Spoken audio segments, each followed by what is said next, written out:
अभी हम सब जानते हैं, थोड़े दिन पहले हमारे यहाँ इंडिया में एक G20 समिट हुआ। इस समिट में प्रधानमंत्री, जो हमारी करंट सरकार है, और हमारे विदेश मंत्री सभी ने वसुधैव कुटुंबकम और इंडिया का नाम ऐसा भारत को रिप्रेजेंट किया। काफ़ी चर्चा में रहा ये news, India Bharat, India Bharat. Opposition के लोगों ने भी कहा कि कॉन्स्टिट्यूशन में तो हमारा इंडिया ऐसे भारत, ऑलरेडी हमारा नाम भारत ही है, फिर क्यों हम अलग से भारत नाम बुलाने के लिए हर जगहों पर चेंजेस ला रहे हैं, खर्चा कर रहे हैं। सारी बातों पर वह चर्चा हुई, मीडिया ने काफ़ी चर्चा थी इस बारे में। मैं बताता हूँ कि जब मैं पैदा हुआ तो मेरा नाम राजेश था। उसके बाद जब मैं थोड़ा बड़ा हुआ, लोग मुझे बाबू कहने लगे। उसके बाद किसी ने मुझे राज नाम से बुलाया, किसी ने और भी कोई नाम संबोधित किया, अलग अलग तरह के नामों से, लेकिन मैं था तो राजेश। देखिए, अलग लोगों के लिए मेरे अलग नाम होना वो मायने नहीं रखता है। आज मैं जब भी मुझे कहीं जॉब करनी होती है, कहीं सरकार में जाना होता है, कोई सरकारी नौकरी के लिए, किसी भी चीज़ों के लिए, कोई मेरा डॉक्यूमेंट हो, वहाँ पर मेरा नाम बाबू एज राजेश नहीं होता, सिर्फ वहाँ पे राजेश लिखा होता है। मैं मेरी माँ के लिए सिर्फ राजेश होता हूँ। पैदा होते जो मेरा नाम पड़ता है, वही नाम मेरे जीवन काल तक हमेशा चलता है। उसी तरह जब हमारा उदय हुआ, तो जब ये दुनिया धरती पे हम एज अ प्रेजेंट हुए एक कॉन्टिनेंट, तो हमारा नाम भारत पड़ा। उसके बाद चलते हमारे बहुत सारे नाम आए। सोने की चिड़िया कहा गया, इंडिया जो हमें दिया अंग्रेजों ने, लेकिन हम थे तो एक भारतीय। यहाँ पर सवाल इंडिया और भारत का नहीं है, यहाँ पे सवाल है हमारे भविष्य का। हम भविष्य में क्या चाहते हैं, हम पहचान क्या बनाना चाहते हैं लोगों के बीच में। अगर हमें कोई अपने हक की चीज़ लेनी होती है, जैसे मैंने कहा कि अगर मुझे कहीं स्कूल में एडमिशन लेना है या कहीं मुझे जॉब करनी है, तो मैं वहाँ पर अपना रियल नाम यूज़ करता हूँ कि मैं राजेश हूँ। उसी तरह अगर मुझे या मेरे भारत को, हमारे इंडिया को, जैसा लोग कहते हैं इंडिया, पर मैं प्रेजेंट करना चाहता हूँ ऐसा भारत, क्योंकि हम हमेशा भारतीय ही हैं। एक बड़े लेवल पर हम क्यों कोई ऐसा नाम यूज़ करें जो हमें, मतलब एक बोलते ना, किसी ने दिया हो, राइट, जो कि हमारे माँ बाप ने हमारा नाम, अगर हम एंशिएंट में करें, जी हमारे पूर्वज थे, उन्होंने हमारा नाम भारत रखा है, क्यों नहीं हम वो नाम यूज़ करें। तो ये एक छोटी सी क्वेश्चन है, अगर आप चाहें सोच सकते हैं, इस बारे में विचार कर सकते हैं कि हमारा नाम इंडिया होना चाहिए, भारत होना चाहिए। ये मेरी एक ओवरव्यू थी छोटी, क्योंकि अगर हम आज अपना वर्तमान सही करेंगे तो भविष्य भी हमारा वैसा ही होगा। हमने हर चीज़ हमारे पास थी जो शायद इस दुनिया में पहले कभी किसी के पास इतनी सुविधाएं नहीं थी। हमारे पास हमारे खुद के धर्म ग्रंथ, जो एक साइंटिफिक चीज़ों पे बेस्ड थे, उसे उजाड़ा गया।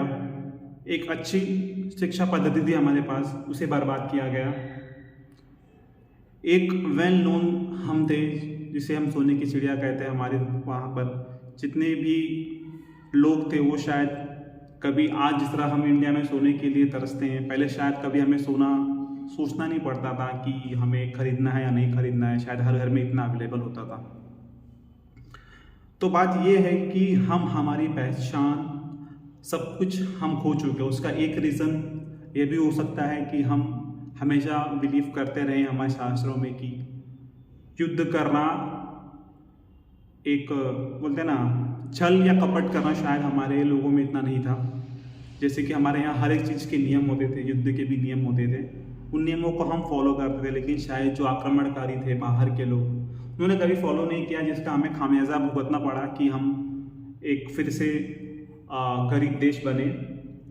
उसके बाद हमारी शुरुआत हुई आज़ादी के बाद। हमारा कैसा रहा, आज हम एक ऐसे लेवल पे हैं जहाँ पर हमारे पास एक अच्छी यूथ है, जो यूथ हमारे देश को आगे लेकर जा सकती है। और जहाँ तक इन्होंने ऑलमोस्ट एक नींव जो रखी होती है एक विकासशील एक विकसित राज्य की या विकसित देश की, वो हमारे कुछ युवाओं ने रख दी है। आगे का भविष्य इस तरह मैं देख रहा हूँ कि इंडिया आगे चलकर आने वाले 100 सालों में एक सुपर पावर की तरह रहेगा, जिसके पास सारी चीज़ें अवेलेबल होगी। क्योंकि आज दुनिया में सबसे ज़्यादा जो लड़ाई होने वाली है आगे की, वो हर कोई जानता है, मैं भी जानता हूँ, आप भी जानते हैं, वो है पानी की लड़ाई। और इंडिया के पास सबसे ज़्यादा पानी है, तो हम सोच सकते हैं कि हमें कितना लड़ना होगा अपने पानी को बचाने के लिए, इस देश को बचाने के लिए। तो हमारे पास सबसे ज़्यादा रिसोर्सेस है, अच्छी खासी हमारे पास धूप होती है, इलेक्ट्रिसिटी से हम जनरेट कर सकते हैं। इस मामले में हम इलेक्ट्रिक के मामले में अपने आप पे डिपेंडेंट हो जाएंगे आने वाले कुछ सालों में, हमें किसी की ज़रूरत नहीं पड़ेगी। आगे भविष्य में भारत सबको डोमिनेट करेगा। हम सबसे ज़्यादा राइस उगाते हैं, सबसे ज़्यादा हमारे यहाँ फसल जो भी होती है हर चीज़ की है। एक अच्छे व्यंजन जो चाहिए हमारे पास अवेलेबल है, वेराइटीज़ इतने हैं कि हम खुद भी नहीं जानते कि हम क्या क्या खा सकते हैं बना करके। इतने राज्य हैं, इतनी वेराइटीज़ हैं हमारे पास, इतनी भाषाएं हैं हमारे पास कि किसी के पास इतनी भाषाएं नहीं हैं। इतनी सारी चीज़ें हमारे पास हैं और हम अब शायद अपने यहाँ तक मुझे लग रहा है कि रियलाइज़ कर चुके कि हमारे एंशंट में कितनी चीज़ें खजाना गड़ा हुआ है, हमारे पूर्वज ने दिया है, उसका हम इस्तेमाल नहीं कर रहे हैं। और काफ़ी अच्छा है कि हम अपनी चीज़ों को पहचान रहे हैं, अपने आप को, कि हमें क्या करना चाहिए। आज स्किल इंडिया चल रहा है।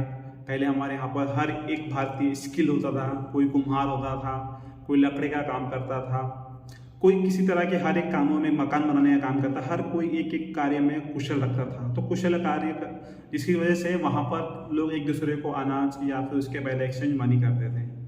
आजकल जो लोगों में वो चीज़ें कमी है थोड़ी स्किल इंडिया में, बट जिस तरह से हमारे माननीय प्रधानमंत्री ने स्किल इंडिया पे फोकस किया है, इस तरह बढ़ाई है, तो एक उज्ज्वल भविष्य की ओर हमारा भारत बढ़ चुका है और एक सुपर पावर भारत मेरा ज़रूर बनेगा।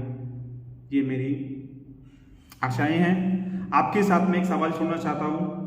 आप हमेशा सोचते रहे इंडिया या भारत, अब ये आपको सोचना है, आपकी पहचान क्या बनानी है आगे, कि लोग हमें इंडिया बोलें या Bharat. Thank you so much.